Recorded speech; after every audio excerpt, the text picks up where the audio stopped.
Hi hello welcome to Mee TV news. నేను మీ Mounika. Motivate, educate, entertain.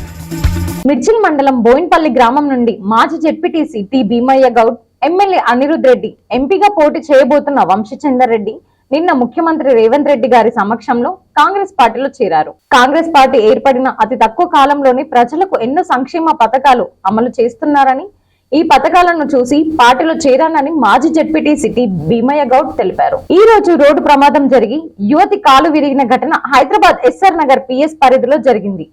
స్థానికులు తెలిపిన వివరాల ప్రకారం యువతి స్కూటీపై వెళ్తుండగా ముగ్గురు టీనేజ్ అబ్బాయిలు బైక్ పై వేగంగా వచ్చి ఆమెను ఢీకొట్టి వెళ్లిపోయారు. దీంతో యువతి కింద పడిపోగా వెనక నుంచి వచ్చిన వాహనం ఆమె కాలుపై నుంచి వెళ్లడంతో కాలు విరిగింది. తలకు తీవ్ర గాయాలయ్యాయి. పోలీసులు ఆమెకు ఆసుపత్రికి తరలించారు. హైదరాబాద్ లోని మాదాపూర్ కేబుల్ బ్రిడ్జ్ పై అర్ధరాత్రి కారు బీభత్సం సృష్టించింది. ఫోటోలు దిగుతున్న ఇద్దరు యువకులను కారు ఢీకొట్టింది. ఈ ఘటనలో అనిల్ అక్కడికక్కడి మృతి చెందారు. మరో వ్యక్తి ఆసుపత్రిలో చికిత్స పొందుతూ చనిపోయాడు. సీసీ కెమెరా విజువల్స్ ఆధారంగా పోలీసులు దర్యాప్తు చేపట్టారు. నిందితుల కోసం గాలిస్తున్నారు. Thanks for watching. చూస్తూనే ఉండండి మీ టీవీ న్యూస్. అన్ని రకాల సమస్యలని మొత్తం అందరికీ తెలియజేస్తుంది. ప్రజల్లో అవేర్నెస్ తీసుకురావాలి.